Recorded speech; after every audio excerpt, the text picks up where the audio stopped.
Friends, Bihar के जितने सारे नियोजित शिक्षक साथी हैं उनको बिहार सरकार जो है बहुत जल्द एक मामूली सी सक्षमता परीक्षा लेकर विशिष्ट शिक्षक यानी राज्यकर्मी का दर्जा देने जा रही है।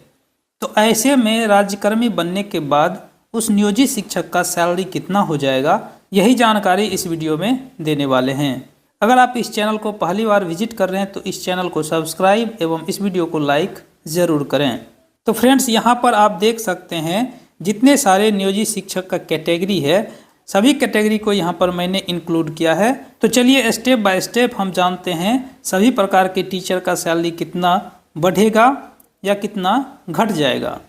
सबसे पहले हम बात कर लेते हैं उन नियोजित टीचर का जिनका बेसिक पे 2024 में 25,000 से कम है। यानी जो भी शिक्षक साथी 2022 में छठे चरण में नियुक्त हुए हैं या उससे पहले जो नियुक्त हुए हैं जिनका मूल वेतन 25,000 से कम है। 25,000 से नीचे वाला जो नियोजित टीचर का मूल वेतन है वो 24,710 है। उस पर यदि हम 1 जनवरी 2024 को वेतन निकालते हैं तो 4% HRA के आधार पर ये होता है 36,265 रुपये।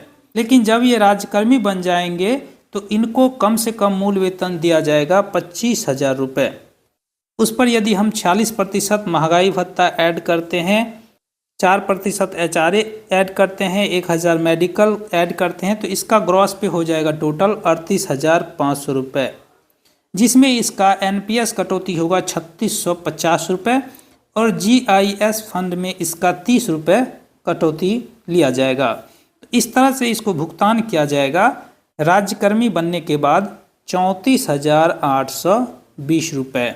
तो यहाँ पर आप देख सकते हैं पहले जो था 36,265 था, लेकिन राज्यकर्मी बनने के बाद 34,820 ये कैसे हो गया, ये सवाल आप लोगों के मन में प्रश्न उठता होगा। लेकिन यहाँ पर ये देखना है, ये जो डिफरेंस आपको देखने को मिलेगा ये डिफरेंस यहाँ पर हो रहा है NPS को लेकर। यहाँ पर पहले जो नियोजित टीचर का कटौती होता था वो EPF कटौती होता था मात्र 1,800 रुपये, इसलिए इसका यहाँ पर आप देख सकते हैं वेतन 36,265 रुपये है।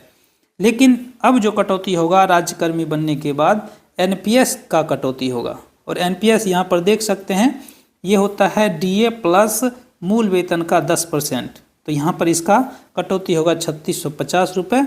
इस तरह से इसको 34,820 रुपये भुगतान किया जाएगा। चलिए नेक्स्ट लेवल देखते हैं जो 2019 में टीचर ट्रेंड हुए हैं। यदि उसकी बात करें तो यहाँ पर उसका मूल वेतन जो है जनवरी 2024 में 26,210 रुपये हो गया है। इस तरह से अब जनवरी में उसको भुगतान किया जाएगा 38,515 रुपये। लेकिन जब वो राज्यकर्मी बनेंगे तो राज्यकर्मी वाला जो नया पे मैट्रिक्स आया है उसमें 26,210 से जो अगला इंडेक्स है वो है 26,520 का। यहाँ पर केवल मूल वेतन का संरक्षण नियोजित टीचर को दिया जाएगा। ऐसा नहीं कि जिस इंडेक्स में उसका मूल वेतन है उसी इंडेक्स में यहाँ पर दिया जाएगा, ऐसा बात नहीं है। उसका मूल वेतन यहाँ पर नहीं घटाया जाएगा।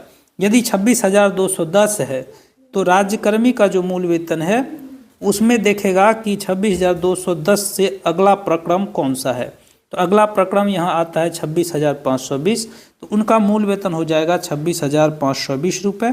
DA 46% यहाँ होगा 12,204 रुपये, HRA 4% 1,060 रुपये।